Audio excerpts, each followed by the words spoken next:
So, let's talk about something that's probably crossed your mind if you're looking for ways to boost your mental wellness. Should you be hitting the gym, or is it better to roll out the yoga mat? Well, it turns out the research on this has a surprisingly clear answer. We all know exercise is one of the best things you can do to manage stress and just, feel better. But that choice, it can be kind of paralyzing, right? Are you better off with that high-intensity rush of a gym session or the quiet, focused flow of yoga? Let's dive in and see which one really delivers for your mind. It's really easy to assume that any physical activity, any good sweat session is going to have the same effect on our mental health. But the research, it tells a totally different story. When you actually put them side by side, one of them pulls ahead for some key aspects of our well-being. And the reason why is absolutely fascinating. Okay, so to really get this, we have to start with the basic connection between exercise and the mind. We all know that moving our bodies can seriously boost our mood. I mean, that's a given. But that's only half the equation. And here it is. This is the absolute key, the big aha moment from all the latest research. The biggest benefits don't just come from what you do with your body, but what you're doing with your mind at the same time. The most powerful changes happen when you combine that intentional movement with a focused awareness. All right, now for the main event, the head-to-head comparison.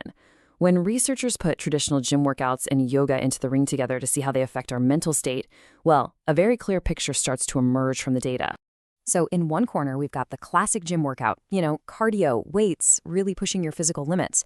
And hey, it's undeniably great for your physical health, and it's got some solid mental perks for sure.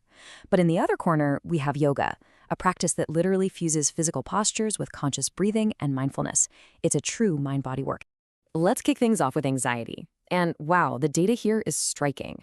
Yoga consistently leads to a much, much more significant reduction in anxiety symptoms compared to gym-based exercise. We're not talking about a small difference here. This is a powerful and consistent finding that points to something more going on than just burning off some steam. And guess what? That same powerful trend continues when we look at depression. Now look, any form of exercise is helpful and absolutely recommended, but study after study shows that yoga seems to have a more potent effect when it comes to reducing depressive symptoms. This really just drives home the point that how you move can be just as important as the fact that you're moving.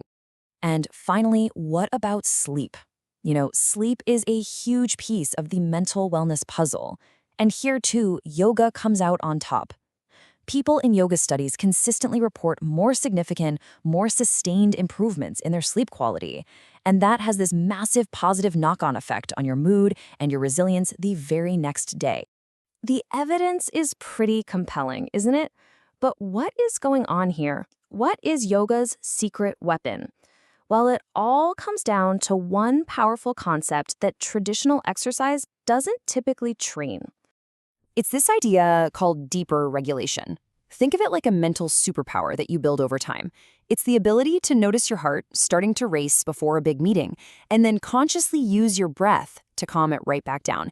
It's about learning to turn down the volume on those anxious thoughts, not just during your yoga class, but when you're out there facing a real-world stressor. So how does this actually work? It's this powerful cycle. First, the physical movement gives you that familiar endorphin rush, which lifts your mood. Then, that intentional focus on your breath and what you're feeling in your body, that calms your body's automatic stress alarm, your whole fight or flight system. It even boosts calming brain chemicals like GABA. But here's the magic. The third step is the real game changer. When you practice them together, you're literally rewiring your brain's default response to stress. Okay, so we've seen the immediate benefits, but what about the long game? Because let's be honest, the best exercise is the one you actually stick with. And when it comes to that long-term commitment, the research shows that yoga often has a clear advantage. So what makes yoga so sticky for so many people? Well, for one, the goal is often about how you feel on the inside, your sense of calm or focus, not just about hitting certain numbers. It's also incredibly accessible. You don't need a bunch of fancy equipment. And maybe most importantly, it's endlessly adaptable. I mean, whether you're an elite athlete or a total beginner, there's always a practice that's right for you right now. Okay, let's put it all together.